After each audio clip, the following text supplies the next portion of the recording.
salaamun calaykum ku soo dhowaada mid ka mid ah magaalooyinka dalka Sweden waa magaalada Nyköping sidaad arkaysaanba muuqaalkani waxaan ku soo wareegay magaalada Nyköping aan maanta joogo magaalada Nyköping waa magaalo yar oo u dhow caasimadda dalka Stockholm waxay u jirtaa ku dhawaad 100 kiiloomitir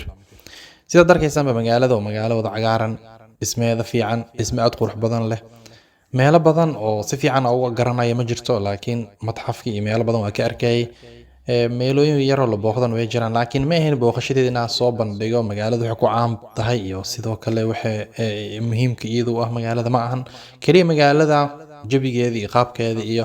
bilicdeeda ayaan rabay inaan soo arko sida aragtaana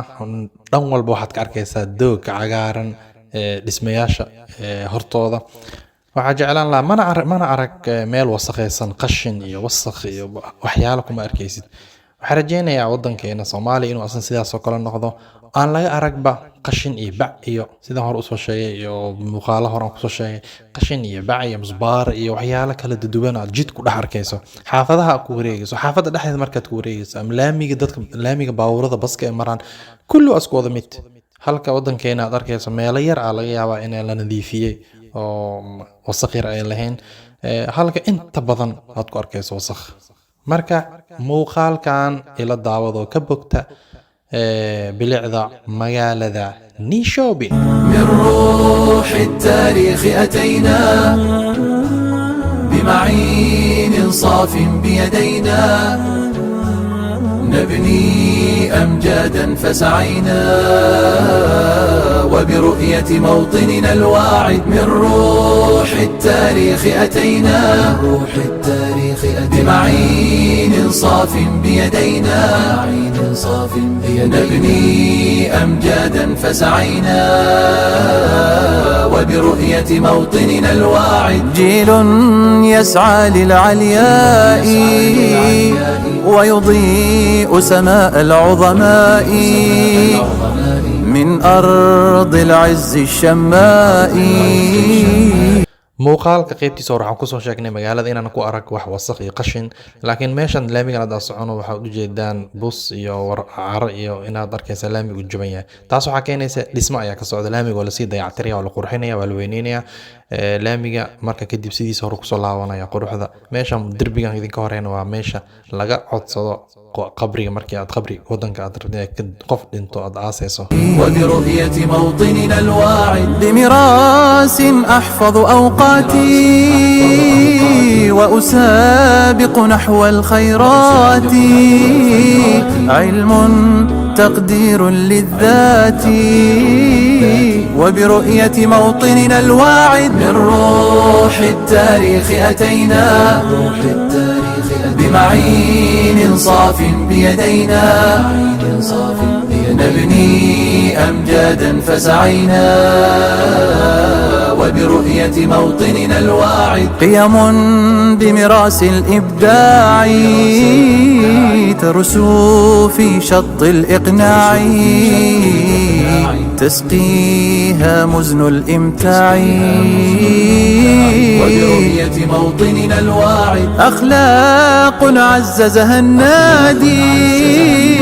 الرائح يبصر والغادي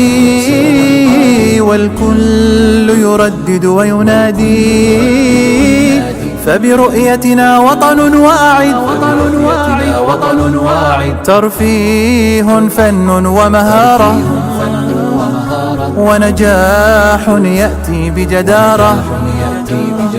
ونشاط راق وإثارة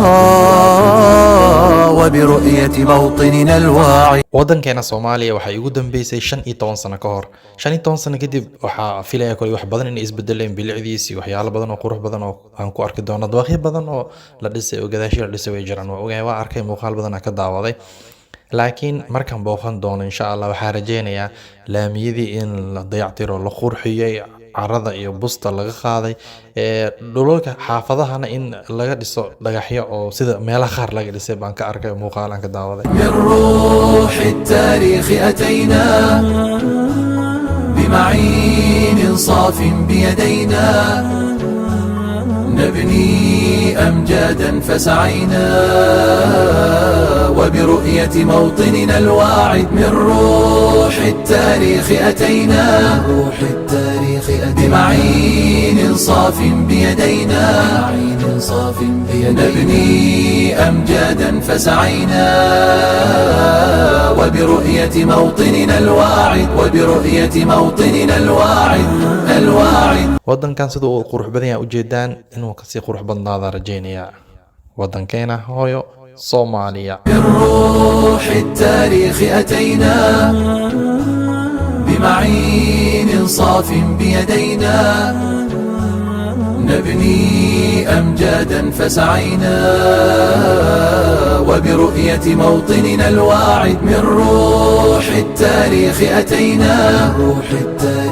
بمعين صاف بيدينا نبني أمجادا فسعينا وبرؤية موطننا الواعد جيل يسعى للعلياء ويضيء سماء العظماء من أرض العز الشماء وبرؤية موطننا الواعد بمراس أحفظ أوقاتي وأسابق نحو الخيرات علم تقدير للذات وبرؤية موطننا الواعد من روح التاريخ أتينا بمعين صاف بيدينا نبني أمجادا فسعينا وبرؤية موطننا الواعد قيم بمراس الإبداع ترسو في شط الإقناع تسقيها مزن الإمتاع وبرؤية موطننا الواعد أخلاق عززها النادي الرائح يبصر والغادي والكل يردد وينادي فبرؤيتنا وطن واعد ترفيه فن ومهارة ونجاح يأتي بجدارة ونشاط راق وإثارة وبرؤية موطننا الواعد من روح التاريخ أتينا بمعين صاف بيدينا نبني أمجادا فسعينا وبرؤية موطننا الواعد من روح التاريخ أتينا بمعين صاف بيدينا نبني أمجادا فسعينا وبرؤية موطننا الواعد muuqaalkan hadda aan kaga hadlayo waddan kale magaalo kale macnaheed maaha inaan bumbuurinayo aan ammaanayo laakiin xaqiiqada jirta waxay tahay in laga faa'iideysto waxyaalaha wanaagsan oo dadka lagu soo arkay qaarkiin laga yaabo inay daawateen barnaamij khawaatir la dhaho yar oo Sacuudiyaan ay soo diyaarin jiray wadamada Yurubta intuu tago ayuu ka soo duubi jiray meelaha iyo farsamooyinka waxyaalaha ugu wanaagsan ee uu ku arko meesha iyadoo baraatig ahaan isla muuqaalkaas uu ku bandhigay ayuu wadankiisa ku dabaqaya uu sameynaya meel ka mid ah marka sidaas oo kale way fiican tahay in laga faa'iideysto quruxda iyo bilicda iyo farsamooyinka meelaha kale laga arko wadanka lagu dabaqo wadanka loogu faa'iideeyo laakiin dadka waxay isleeyihiin meel kale oo ammaan iyo bumbuunin ammaan maaha من روح التاريخ أتينا بمعين صاف بيدينا نبني أمجادا فسعينا وبرؤية موطننا الواعد من روح التاريخ أتينا بمعين صاف بيدينا نبني أمجادا فسعينا وبرؤية موطننا الواعد جيل يسعى للعلياء ويضيء سماء العظماء من أرض العز الشماء وبرؤية موطننا الواعد. teeda kale waxaa laga yaabaa muuqaalkan aan duubayo in dad qaar ay u arkaan risqi uu ka raadsanaya mishaar oo dhici karta maskaxda qofka inuu kusoo dhaco, laakiin weligeyba kuma fikirinba inaan internetka YouTube ama TikTok aan lacag ama qarash ka raadiyo. waxaan u arkaa in lacagta YouTube-ka laga raadinayo inaysan xalaalnimadeedba shaki ku jiro oo dad badan ay ka doodeen, laakiin sideedaba ahaatee ninkii xalaal u arkaa si u taala weligeyna kama raadinin risqi iyo quut. marka muuqaalkan waxaa rajeynaa biskaliina iskala daawadan oo ka faa'iideysano, oo qofkii awood u leh inuu xataa xaafadaha deriskaaga inta ku dhow aad laamiga busti caradii iyo qashinkii aad ka dheeraaso, aad ka dheerayso oo ka fiicinayso sidii hore ay ahaan jirtay. بمراس أحفظ أوقاتي وأسابق نحو الخيرات، علم تقدير للذات وبرؤية موطننا الواعد. من روح التاريخ أتينا بمعين صاف بيدينا، نبني أمجادا فسعينا وبرؤية موطننا الواعد. قيم بمراس الإبداع ترسو في شط الإقناع، تسقيها مزن الإمتاع وبرؤية موطننا الواعد. أخلاق عززها النادي، الرائح يبصر والغادي، والكل يردد وينادي، فبرؤيتنا وطن واعد.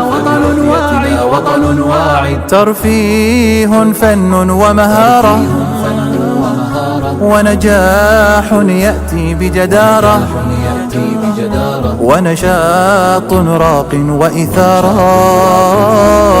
وبرؤية موطننا الواعد. من روح التاريخ أتينا بمعين صاف بيدينا، نبني أمجادا فسعينا وبرؤية موطننا الواعد. من روح التاريخ أتينا بمعين صاف بيدينا، نبني أمجادا فسعينا وبرؤية موطننا الواعد. وبرؤية موطننا الواعد. sidaad arkaysaan basaska iiga hor imaanaya waa basas cagaaran ay u eg yihiin dooga iyo dhirta cagaaran ee magaalada aad ku wada arkaysa dhan walba. meesha aan marayo waa santarka geeska dhinacaan lama arkay kaamirada inta hore ujeeda, laakiin dhinacan waxaa iga jiray santarka meesha baska istaquunkiisa ama baska stationkiisa basaska ay ku kulmaan oo dadkan ay ka wada raacaan. muuqaalkiin waa gabagabo, waxaan rajeynaya inaad ka boogateen. waxaan isku ognahay sidaan quruxda badan iyo si ka fiican oo kasii qurux badan inuu wadankeena noqon doono sanadaha soo socdo insha Allah. من روح التاريخ أتينا بمعين صاف بيدينا، نبني أمجادا فسعينا وبرؤية موطننا الواعد. من روح التاريخ أتينا بمعين صاف بيدينا، نبني أمجادا فسعينا وبرؤية موطننا الواعد. جيل يسعى للعلياء ويضيء سماء العظماء، من أرض العز الشماء وبرؤية موطننا الواعد. بمراس أحفظ أوقاتي وأسابق نحو الخيرات، علم تقدير للذات وبرؤية موطننا الواعد. من روح التاريخ أتينا بمعين صاف بيدينا، نبني أمجادا فسعينا وبرؤية موطننا الواعد. قيم بمراس الإبداع ترسو في شط الإقناع،